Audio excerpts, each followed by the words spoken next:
The invitation came through our family group chat, my mother's perfectly worded message dripping with concerned disappointment. Emergency family meeting. Thursday, 7 p.m. Alexandra needs our help with her situation. My situation? That's what they'd been calling my decision to quit my prestigious consulting job and start my own company. 2 years of subtle jabs, worried phone calls, and not-so-subtle hints about real jobs with actual benefits. I sat in my car outside my parents' colonial-style house, the same one I'd grown up in, where success was measured in Ivy League degrees and corporate titles. My sister Emma's Range Rover sat in the circular driveway, next to Dad's Mercedes and Mom's BMW. My Toyota Corolla looked decidedly out of place, exactly how they saw me these days. My phone buzzed.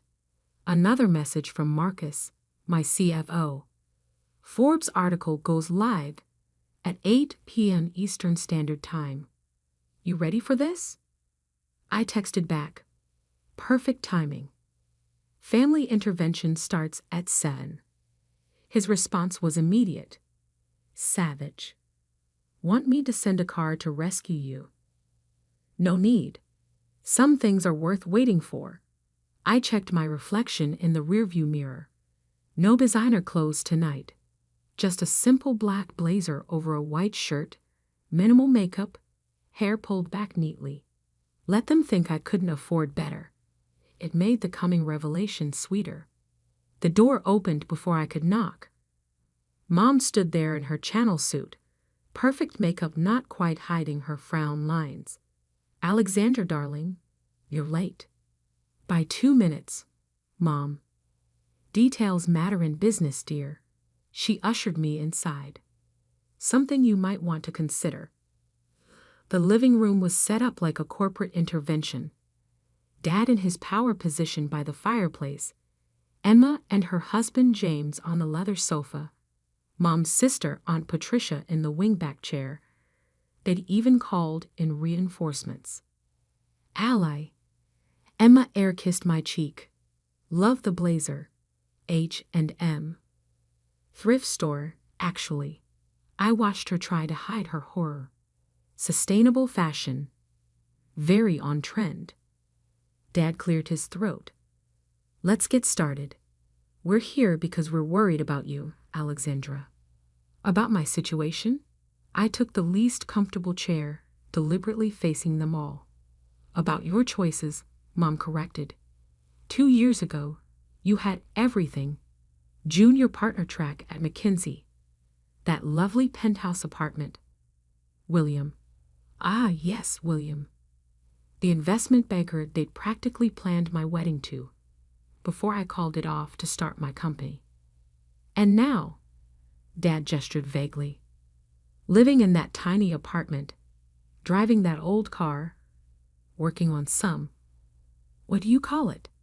Tech startup, James supplied helpfully. Though startup implies growth potential.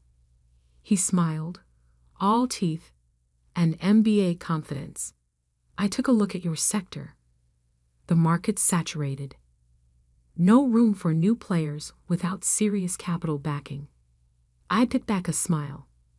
James, who tried to get his own startup funded 3 times before falling back on his trust fund. James, who had no idea he'd been pitching to one of my subsidiary investment firms last month. James, who'd been rejected. Again. We're just trying to help, Emma added. There's no shame in admitting something isn't working. McKinsey would take you back in a heartbeat. Actually, Aunt Patricia chimed in. Barbara's daughter just got promoted to partner there. Youngest female partner in their history. She paused meaningfully. That could have been you. I checked my watch. 7:43 p.m. The Forbes article would drop in 17 minutes. You haven't even told us what your company actually does, Mom complained. All this secrecy, these long hours, and what do you have to show for it? Dad stood, assuming his CEO stance, the same one he'd used for countless boardroom presentations. "We're here to discuss your failing company and plan your next steps. No more avoiding the reality." Emma's phone chimed. She glanced at it, then did a double take. Her perfectly maintained composure cracked. "Oh my God," she whispered, then louder. "Why is your face on Forbes' 30 Under 30 list?" The room froze. Mom's wine glass stopped halfway to her lips. James grabbed Emma's phone. "That's impossible." He scrolled frantically. "This can't be." Alexandra Bennett, 28, founder and CEO of Neurotech Solutions. Valued at. This has to be a mistake. $2 billion, I supplied calmly. That's the current valuation after our last funding round. Though that number's a bit outdated now. Dad sank back into his chair. $2 billion? Would you like to know what my company does now? I pulled out my tablet, opening our investor presentation. Neurotech Solutions develops AI-driven adaptive learning systems. We're revolutionizing how machines process and respond to complex data. That tiny apartment I live in, it's actually the smallest unit in a building I own. That old Toyota. I bought it because it's practical and reliable, like all good investments should be. Mom's wine glass trembled. But you never said anything. You never asked. You were too busy lamenting my failure to notice my success. I stood up, straightening my thrift store blazer. Our technology is being implemented by major tech companies worldwide. That's why I've been working such long hours. That's why I've been secretive. And that's why, in about 2 minutes, Forbes is running a feature article about how a 28-year-old woman built a multi-billion-dollar tech empire while her family thought she was failing. Emma's phone kept buzzing, notifications pouring in as the article went live. James looked like he'd swallowed something sour. Aunt Patricia was already dialing, probably calling Barbara about her suddenly less impressive daughter. $2 billion, Dad repeated, shell-shocked. Actually, I checked my phone as Marcus's message came through. Make that $3 billion. We just closed another acquisition. I'd tell you more, but I have a video interview with CNBC in an hour. They're doing a special on disruptive tech leaders. The silence was deafening. Then Mom spoke, her voice small. But why didn't you tell us? I looked around the room, at their shocked faces, their shattered assumptions, their crumbling certainty about who I was and what I could achieve. Because sometimes, I said, gathering my things, the best way to succeed is to let people underestimate you. It's amazing how much you can accomplish when no one's watching. My phone buzzed again. That's my car. Unlike my Toyota, this one's actually expensive. Comes with the whole Forbes photoshoot thing. I headed for the door, then turned back. Oh, and Emma? That startup James pitched last month. The one rejected by Bennett Ventures. That's my investment firm. Better luck next time. I left them there, surrounded by their luxury brands and conventional success, while outside, a sleek black car waited to take me to my next interview. Sometimes the best revenge isn't proving people wrong. It's letting them realize that they never really knew you at all. And I was just getting started. The CNBC interview was just the beginning. By midnight, my phone had exploded with messages. Old classmates suddenly remembering our close friendship. Distant relatives claiming they always believed in me. And most tellingly, a series of increasingly desperate texts from my family. Mom, Alexandra, please call us. We need to talk. Emma? OMG, Ally. Why didn't you tell me? I'm your sister. James, about that pitch. Perhaps we could discuss over lunch. Dad, I don't understand. You had all this success and kept it secret. From your own family? I ignored them all, focusing instead on the message from Marcus. Stocks up 12% after the Forbes piece. Tokyo markets opening strong. Ready for tomorrow's board meeting? The next morning, I walked into Neuratech's headquarters, a sleek glass tower in the heart of downtown, my name discreetly etched on the cornerstone. The security guard nodded respectfully. Good morning, Ms. Bennett. My executive assistant, Maya, met me at the elevator. Your family's been calling the office since 6 a.m. Your mother tried to charm her way past reception, but security followed protocol. I smiled. Of course they did. Any other surprises? Your sister Emma posted on LinkedIn about her brilliant tech entrepreneur sister and tagged you. PR wants to know how to handle it. No response necessary. Let her chase the connection. My office occupied the top floor, but I designed it to be invisible from the street. Privacy glass, minimal signage. The space inside was modern but understated. Clean lines, practical furniture, walls covered in whiteboards filled with code and complex algorithms. The morning news played silently on multiple screens. Tech wonderkind Alexandra Bennett disrupts AI market. Neuratech Solutions, the stealth giant that's revolutionizing machine learning. Young CEO built billion-dollar empire in secret. A knock at my door interrupted my news scanning. Ms. Bennett, your 9 a.m. is here. I turned, expecting my scheduled venture capital meeting. Instead, there stood William, my ex-fiancé, the investment banker my parents had never forgiven me for leaving. Alexandra, he said, attempting his old charming smile. You look successful. I look exactly the same as when you called my startup dreams cute and admirable. I stayed seated. How did you get on my calendar? He shifted uncomfortably. Your mother might have mentioned you had offices here. I thought, given our history, I cut in. You should remember that I don't appreciate people who underestimate me. I never. You said, and I quote, tech is a man's world, darling. Stick to consulting where they appreciate diversity hires. I pressed the intercom. Maya, please escort Mr. Harrison out and update security protocols. As he was led away, my actual 9 a.m. arrived. Sarah Chin, the notorious venture capitalist known for backing unicorn startups. Entertaining morning, she asked, nodding toward William's retreating figure. Just clearing out old misconceptions. I pulled up our presentation. Shall we discuss the future instead of the past?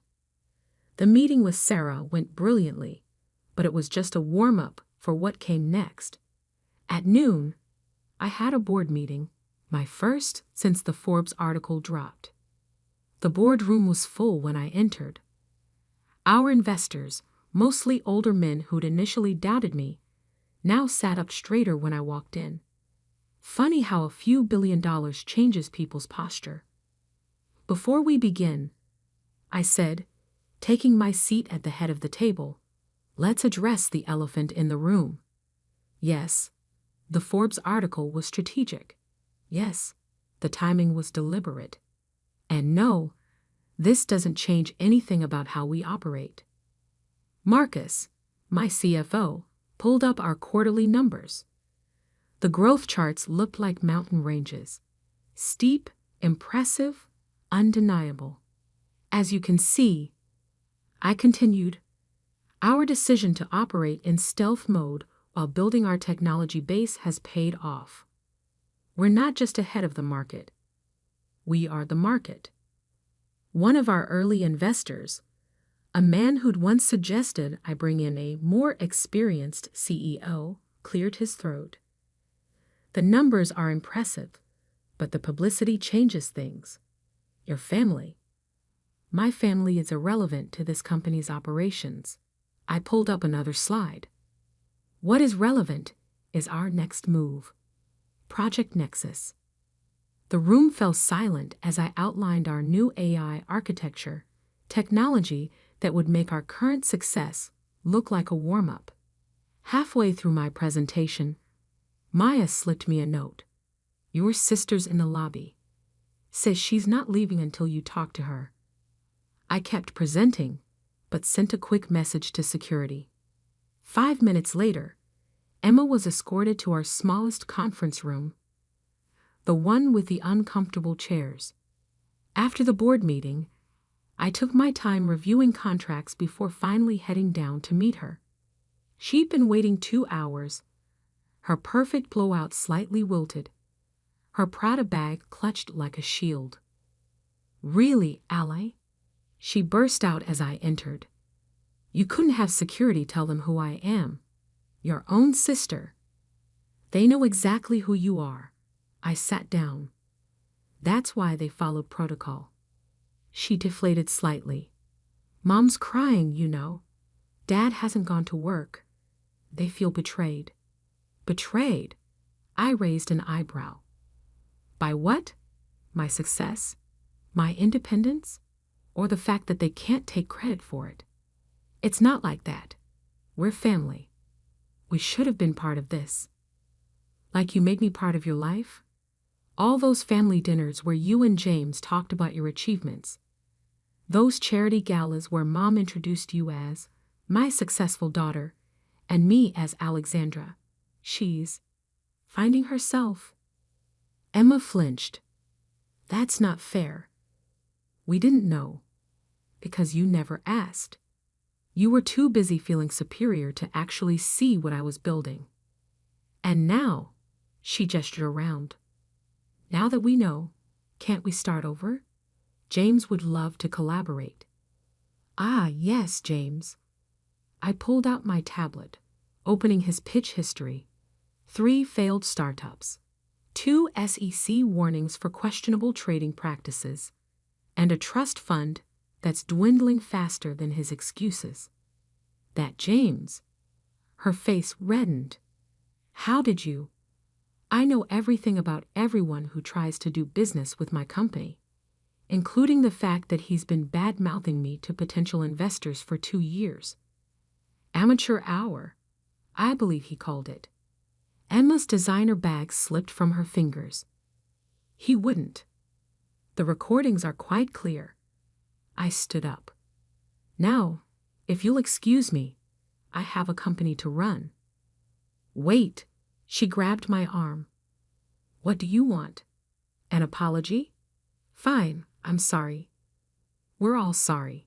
Just don't shut us out. I looked at her perfectly manicured hand on my blazer sleeve, the same blazer she'd mocked last night. I don't want anything from you, Emma. That's the point. I built all of this without you, without our parents, without anyone's approval or support. And that's exactly how I'll continue. But what about family? Family? I smiled sadly.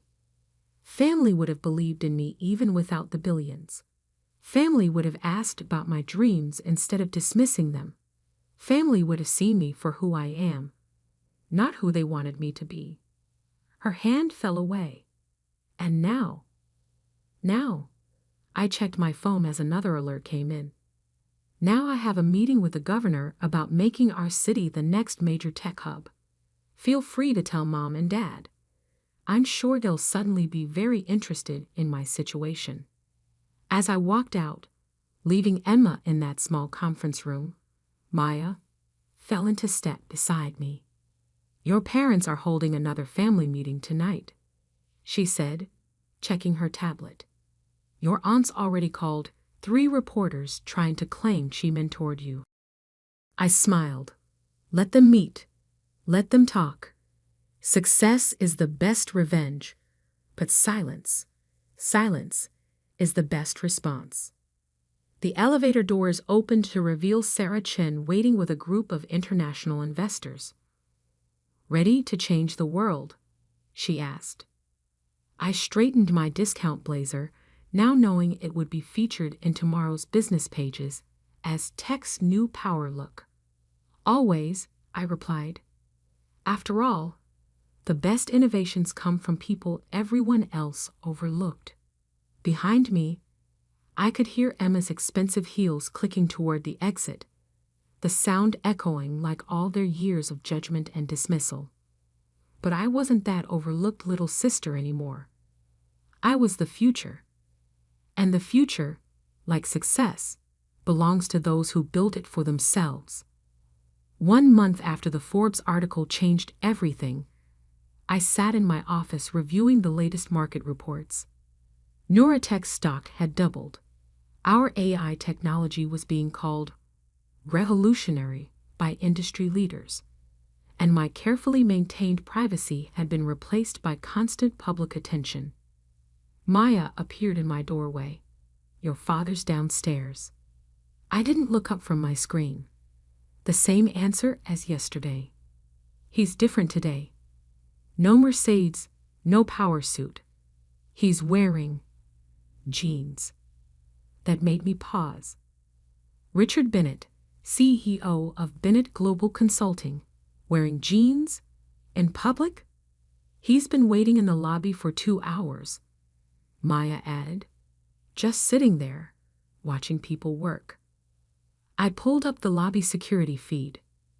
There he was, my father, looking smaller somehow in casual clothes, holding a worn leather briefcase I'd never seen before. Send him up. While waiting, I studied the collection of newspaper headlines framed on my wall. Neuratech announces breakthrough in quantum AI. Tech's newest billion-dollar CEO refuses family's attempts to take credit. Alexander Bennett. Success doesn't need permission. The last one was from an interview where I had finally addressed the family situation publicly. The reporter had asked why I kept my success secret from my family. My response went viral. Success doesn't need permission, validation, or family approval. It just needs vision and persistence. Dad entered quietly, so unlike his usual commanding presence. He took in my office slowly. The whiteboards covered in complex algorithms, the global market tickers, the view of the city he thought he knew. "Your mother keeps setting a place for you at dinner," he said finally. "Every Thursday night, just in case." I gestured to the chair across from my desk. He sat, placing the old briefcase in his lap. "I've been thinking," he continued, "about your 5th grade science fair." Of all the things he could have said, this wasn't what I expected. "You built a primitive neural network. Used it to predict weather patterns. Everyone else had volcanoes made of baking soda or plants growing toward light. You had algorithms." He smiled faintly. "You won first place, but I missed it. Had a board meeting. I remember. You know what I don't remember? Ever asking you to explain how it worked, or why you were interested in AI, or what you dreamed of creating." He opened the briefcase and pulled out a stack of papers. "So I did some research." He spread them on my desk. Patents, academic papers, early business proposals. My work, dating back years. "You filed your first patent at 19, he said. Created your first AI protocol at 22. Launched 3 successful startups under different names before Neuratech. All while we thought you were just." He trailed off. "Finding myself," I supplied. "Being difficult." He looked up, meeting my eyes. "We were wrong. I was wrong." The silence stretched between us, heavy with years of missed connections. "Did you know," he said finally, "that your mother has started taking coding classes? Basic stuff, but she says she wants to understand what you built. Emma's been reading about AI ethics. Even James. James has been trying to pitch to my competitors. I interrupted, using his connection to me as leverage. Dad's face fell. I didn't know that. There's a lot you didn't know, didn't ask, didn't want to see. He nodded slowly. Your mother wants to host a family dinner to celebrate your success. Like the last family dinner? Were you all gathered to intervene in my situation? No. He pulled out one more paper from his briefcase, like this. It was an old photograph. Me at that 5th grade science fair, standing proudly next to my neural network display. Small, serious, and absolutely certain about my path. When did we stop seeing you? He asked quietly. When did we replace pride with judgment? I studied the photo, remembering that day.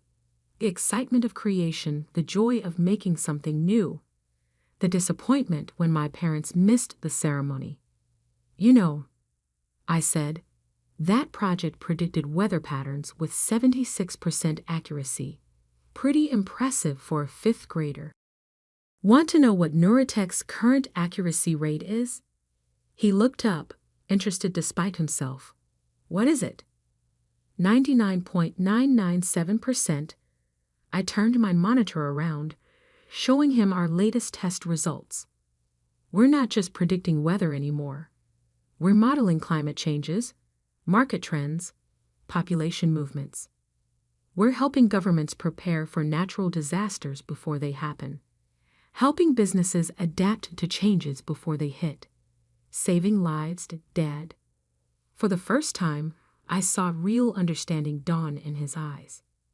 Not just of the money or success, but of what I'd actually built. Show me, he said softly. Help me understand. I hesitated. Then I stood up and walked to the largest whiteboard. It starts with a basic neural pathway. I began drawing. But then we added quantum processing. For the next hour, I explained my life's work to my father. He asked questions, good ones, showing he'd done real research. When I finished, he was silent for a long moment. I have another confession, he said finally. Bennett Global is struggling. The old consulting model isn't working anymore. Companies want AI integration, predictive analytics. I know, I said. Your stock dropped 40% last quarter. He laughed suddenly. Of course you know. You probably knew before I did. He straightened in his chair. I'm not here to ask for help, or money, or connections. I'm here to say I'm proud of you. Not because you're successful, but because you had the courage to build something revolutionary while we were all too blind to see it. I walked to the window, looking out at the city where I'd built my empire in secret. The next family dinner, I said slowly. What if we held it here? Here? In my building. I'll give them a tour first.